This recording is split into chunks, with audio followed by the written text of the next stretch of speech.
The Pegasus Power of Connections Conference promises to deliver opportunities to sharpen our skills for systemic change, leverage complex systems, develop leadership skills, expand understanding, navigate complex environments, and leave with tools for lasting change.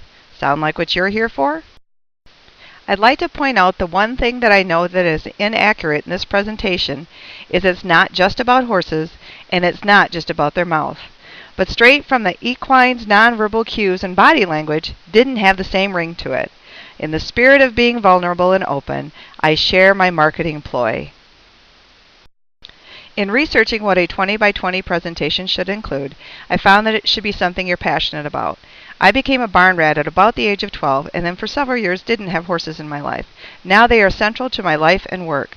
I also looked up what Pegasus means, and it's a winged horse symbolizing high-flying imagination. An accident? I think not.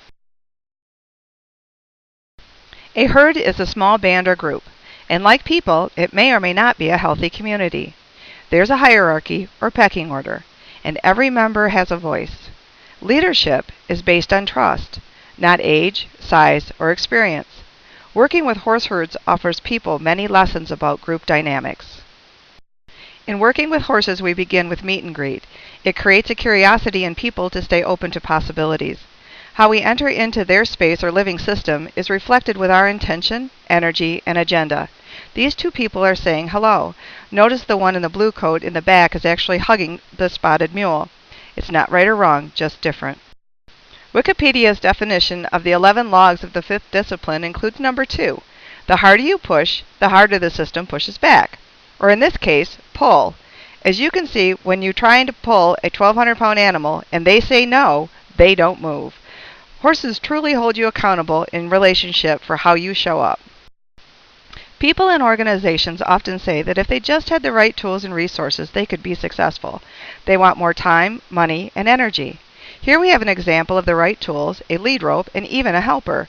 Clearly they are not being used effectively to get Mickey to move forward, showing that it takes more than just the right tools to be successful.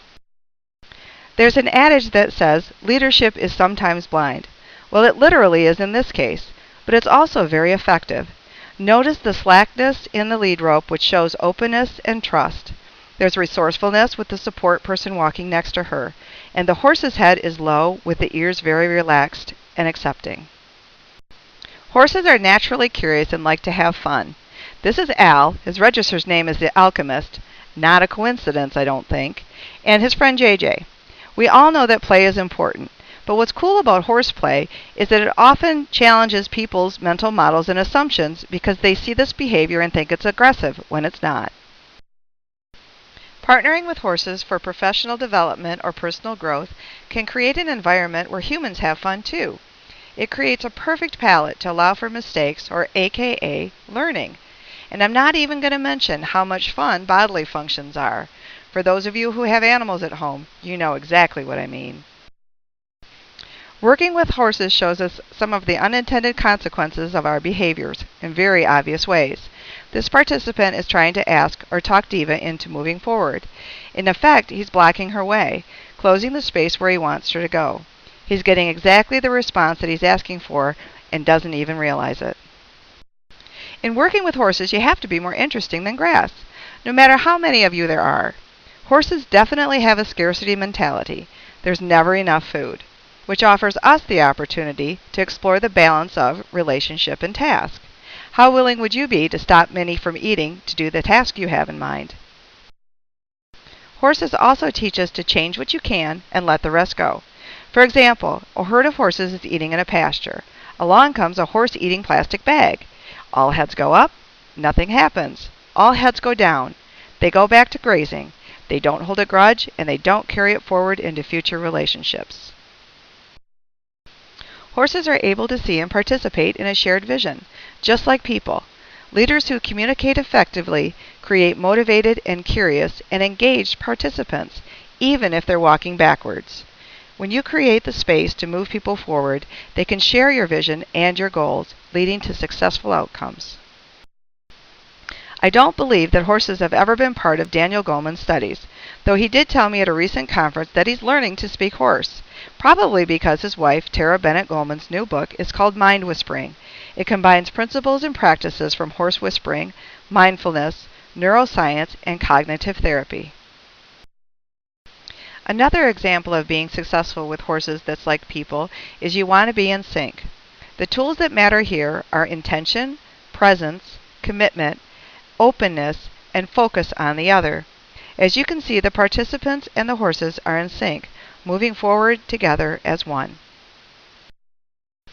You can always expect some surprises in an equine-assisted learning program. The world of partnering with horses to help human development has a wide range of approaches, beliefs, and deliverables. One that I like, and should credit Barbara Rector, is that you approach the horse saying, "You are the teacher, I am the student. What is the lesson?"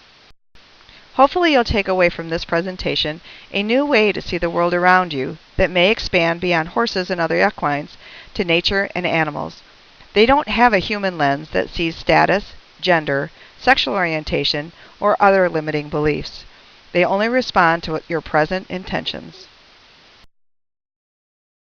It doesn't matter which end of the horse you connect with, or which end it may remind you of your clients or family members. What matters is that you recognize the possibilities of creating effective and engaging learning environments by focusing on being open, resourceful, and persistent. Designing learner-centered experience supports all ends of the spectrum. The power is in the connection, no matter how curious it looks to outsiders, whether you have 2 legs or 4. It's all about connecting to ourselves, to others, and to the greater world. Each of us can build relationships that create new possibilities through the power of connection.